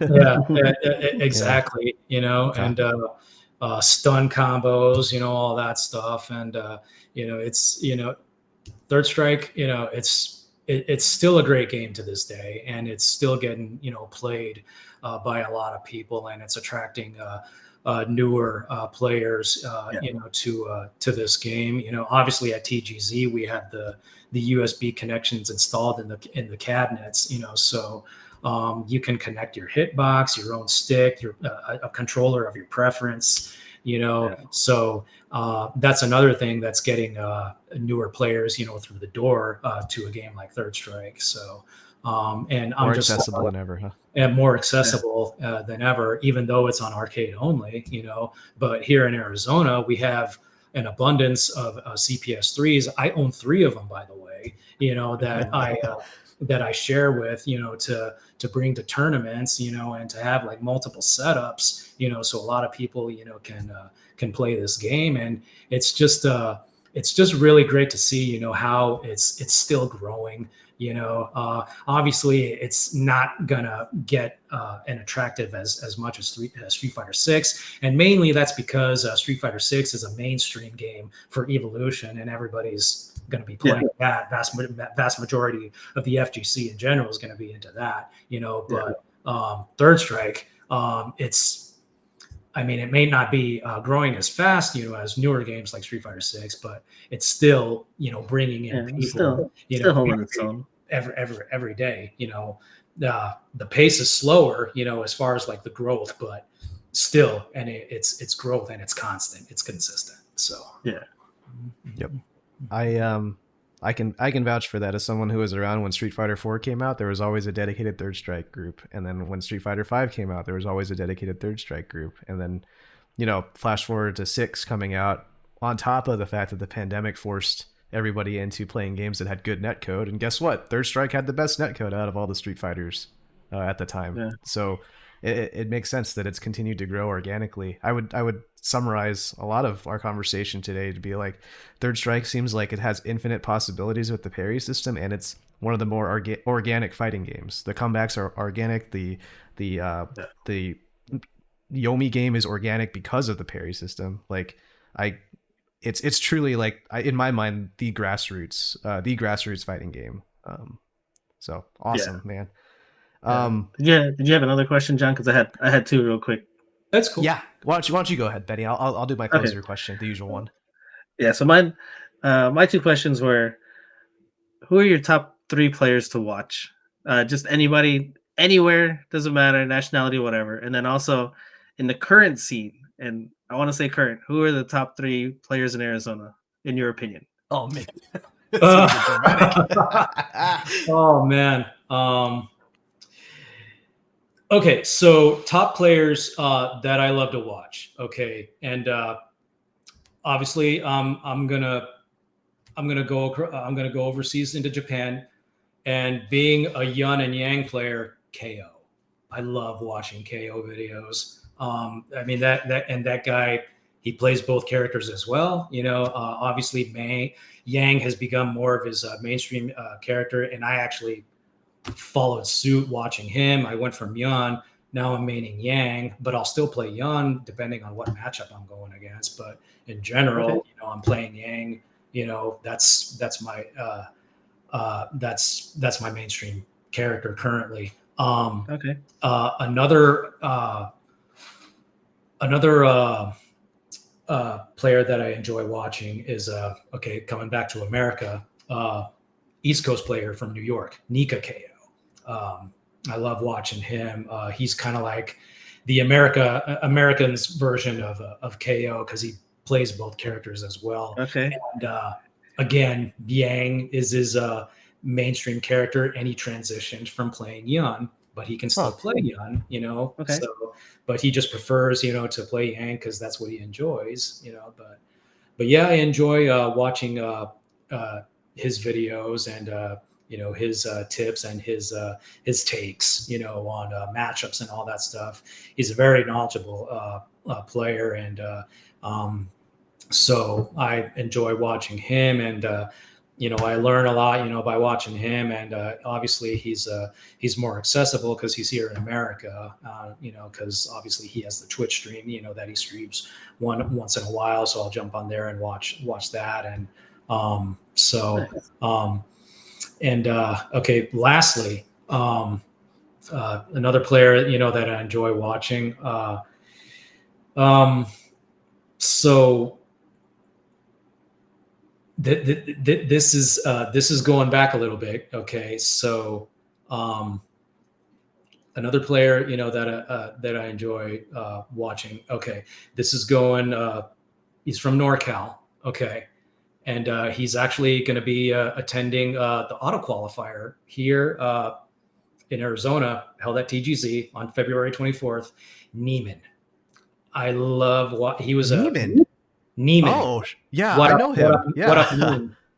Yeah, Yeah, what he up, goes Neem? by Yeah. what up, Neem? Because he played six for a little bit. He was on Yes. there, but his Fightcade handle is also what up, Neem. But Yeah. his Ken play, I mean, the patience and his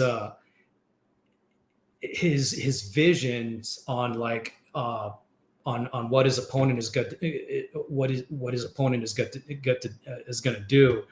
Oh my God, it's just phenomenal, you know. Because every time I play him, I always feel like, oh my God, why is he like parrying every move that I throw out? Yeah. Like he telegraphs, like, you know, everything that I'm going to do, even if I'm trying to, like, you know, screw around and be random, he still does it. I'm like, okay, like he's just got like, Yeah, you got the reads. he's got futuristic like vision or something like Yeah. that. Like he's doing instant transmission on me or something, you know. Dude.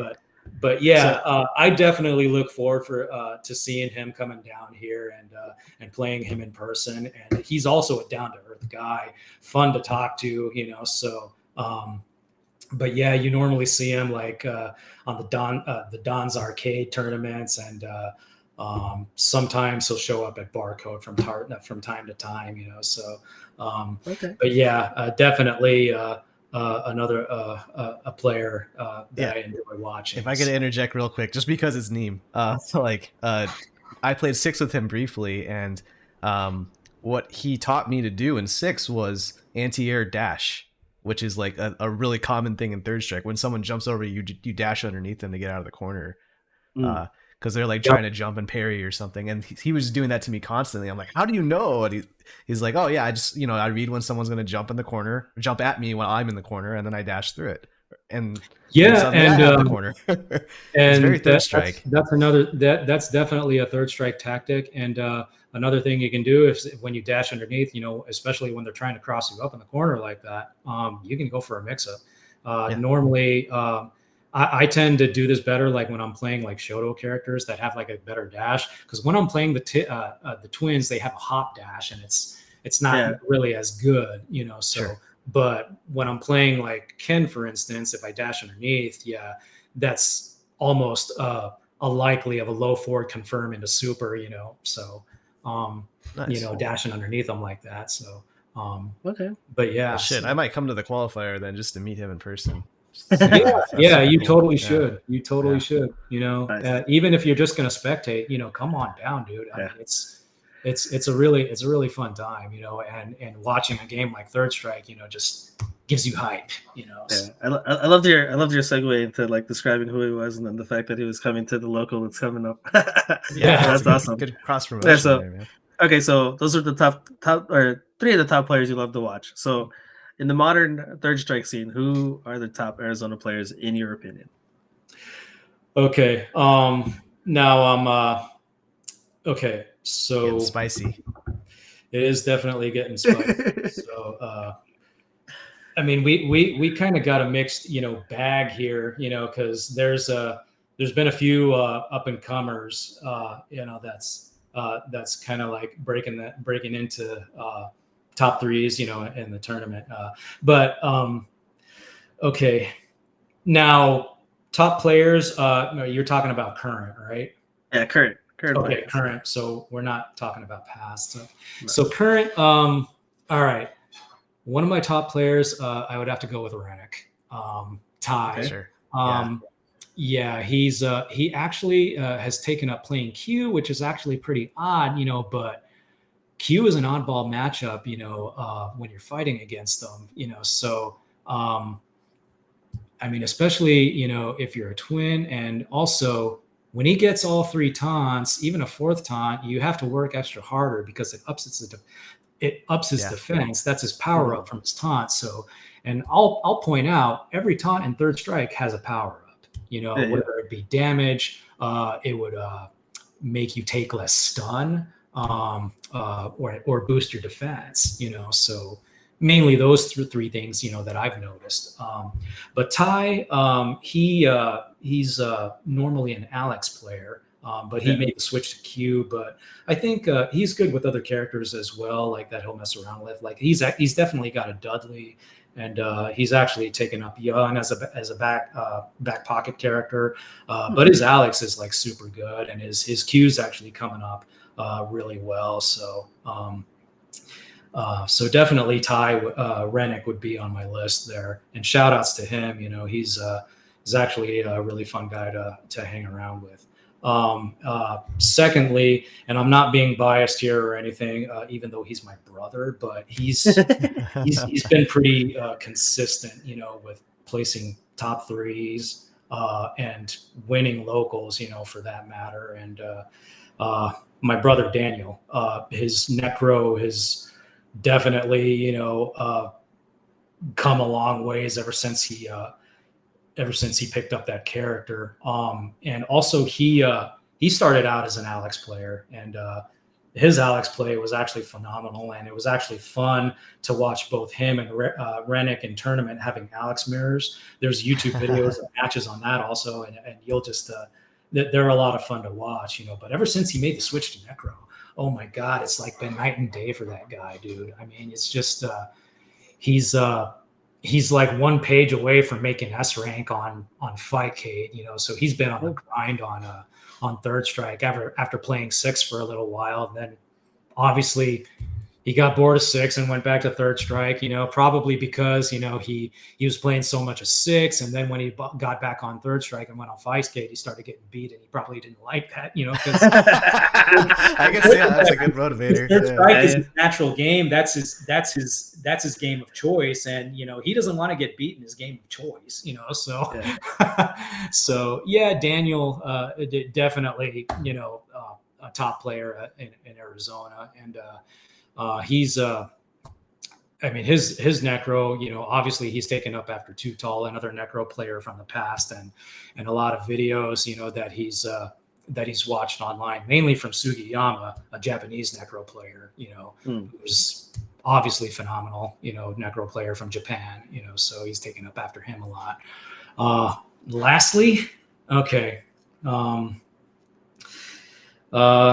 Sorry, I can't say myself, even though a lot of people praise me, but I'm humble. I was wondering if you're going to be on there. No. Lastly, you know what? I mean, this person, he's been on the up on up. He's a Dudley player, and he moved here from Texas. I would have to go with Moria. Great guy, love the guy to death. But he moved out here due to his job. But he came, I think, from the Dallas area, I want to say. But Moria, if you're watching, correct me if I'm wrong. But I'm pretty sure you said Dallas. So, but and Dallas has a really high level third strike scene, because you got Yuki Spencer from down there, and Luke, and not too far in the Austin area, you got Tommy Two Step, those guys, and then you go down to Houston, you got KD Alpha and Big Nasty, so those guys. But Moria, his game has evolved so much, because obviously he's always seeking players, that are better than him, and when we play each other, for a while I had the upper hand on him, but as we kept playing, it's been back and forth. But lately he's had the upper hand on me in recent sets, so but yeah, I definitely have to throw him in there, being that he seems to be the player right now that's leveling up the quickest based on what I've seen. So nice, cool. That's a very descriptive list. I think I'll keep an eye out for them when I attend the qualifier. So could you briefly go through like what this qualifier is, just to kind of promote it for this coming weekend, right? Yeah. So the auto qualifier for its third strike that's happening on February 24th at TGC. It's ran by a third strike league called the Jazzy Circuit. Okay. And Arizona, this is our third time being a host for an auto qualifier for the Jazzy Circuit, because obviously people have taken note of our scene and how it's came into formation, and it's actually became a third strike hotspot, so obviously more and more players are attracted to coming to Arizona tournaments, mainly, referring to the out-of-state people, when it comes to the auto qualifier, because obviously we have some NorCal, SoCal people showing up for this, and we have some Texas people that are coming down for this as well, and Nice. And then obviously out-of-towners in Arizona from like Tucson, Yuma, those places that will be coming up. So. But yeah, it's definitely on the up on up as far as like a third strike scene goes. And even in one of the auto qualifiers, we actually attracted the first one we attracted some East Coast players. Daisuke, being a Japanese player, he came down. I remember seeing that. Yeah, and he obviously won that tournament. Phenomenal player, just a great guy. I enjoyed. I'm talking to him, and he's an open book. He'll tell you, what you're doing wrong and what you should do and all that stuff. He will take you under his wing and develop you. That's how, great of a guy he is. And I was just really glad and fortunate, to have him come down, to that tournament and sitting down and talking with him and, strategy and all that stuff. And being like, he's a Ryu player, but I play the twins, but his fundamentals are awesome. So that's still going to apply to any player that he comes across. So, cool. All right then. So my last question, and we ask this question of every guest, just because there's no wrong answers. The definition varies from person to person. But in your mind, what is footsies? What is footsies? Yeah. Okay, so footsies. I can give you an example of it. So footsies. Okay, like a perfect example is you're playing like Ken or maybe like a Kuma, that kind of like has a short combo. What I see a lot of Shoto players do, and normally this comes, from a lot of Kens, is that okay, they'll come up on you and they'll start off with a short, and obviously you right off the bat, you would probably be expecting them to do short, like to link everything into a combo into super. But say like somebody like is in blocking, so while they're in block stun, the first short they will delay by like half to like a full second, and then all of a sudden say like after that first short, the opponent will like press a button, but then after that delayed short, they'll go like short, and then the two shorts hit, and then obviously you have a super right there. That's an example of footsies. From what I've seen.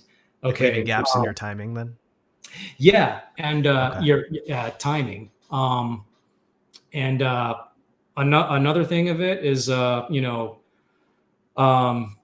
another thing is like Chun-Li. Chun-Li is the queen of footsies in Third Strike. Okay. And there's a lot of times, when you're not going to out footsie her, because a lot of her normals stuff everything, so Yeah. I honestly think she has the best footsies in the game. So, but yeah, there's times, where she'd be like maybe a couple character lengths away, and she'll just be like throwing out like back fierce or maybe like a low forward, or um, uh, standing around, stand fierce, stand roundhouse, yeah. Crouching roundhouse or whatever, and Sure. it'll beat out another opponent's like normals. That's definitely footsies. You're looking for openings, and Chun-Li is a character, where it can be an easy stuff into confirmed super, and back fierce is obviously the most popular one, because that just stuffs a lot of moves. Stop sign. Yeah. Yeah, stop sign, exactly. And low forward super, that's another popular one, so mainly back fierce super, low forward super, so but yeah, the queen of footsies in Third Strike, Chun-Li, hands down. So That's having long normals too, and then using having long confirming, normals, being able to convert off them too, huh? Exactly. Yeah. Okay. Cool.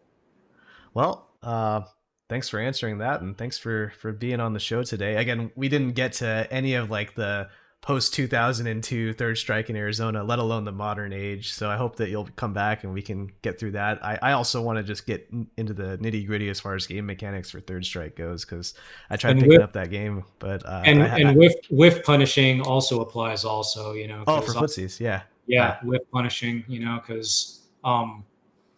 because there's instances, where you can whiff punish by using super, especially when you have bar.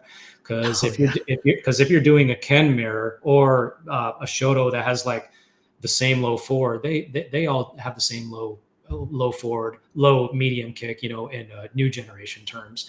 But you can whiff punish that, with a Ken SA3 super.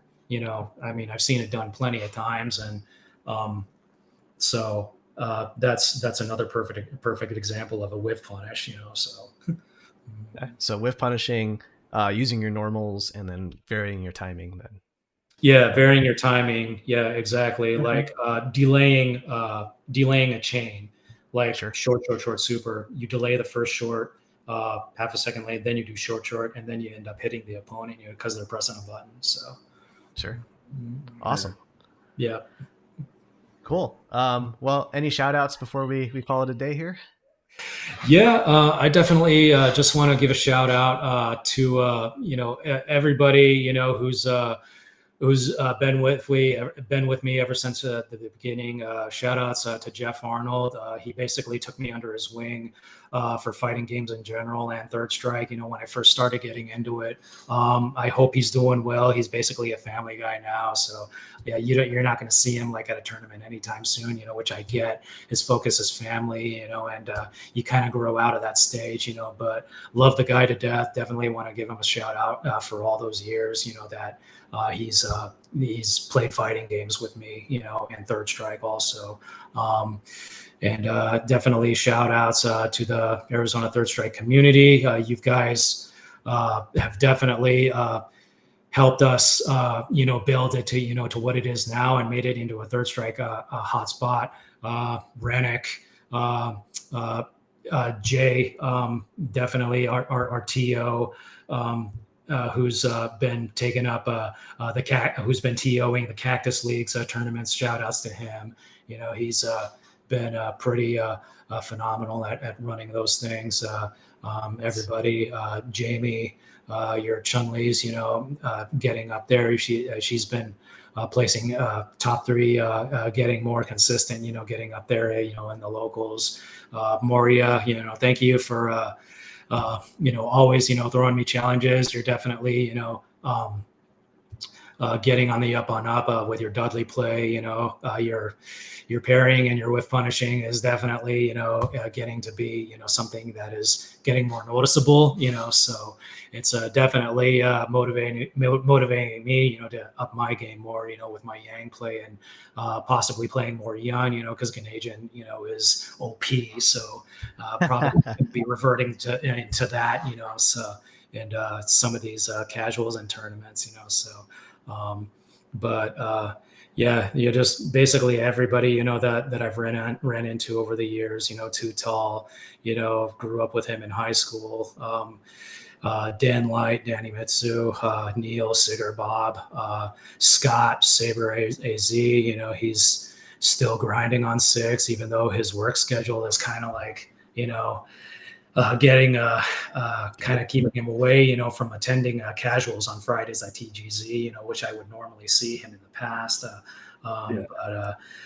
Just basically, everybody, who I've ran across to, in the FGC, Victor, Rick Dog, all those old schoolers, and everybody, who I've met up in, in the new generation of players, who I've coming up to, to mentoring, in a game like Third Strike, I'm definitely honored, to do that and help players get better in that game, in a game, that they've taken an interest in, that they never got to experience, when they were growing up as a kid, because obviously when Third Strike came out, a lot of these newer players, they weren't even born yet, when we started playing it. So it's just fascinating, that, that generation of players is taking up an interest in an older game, 25-year-old game like Third Strike, which is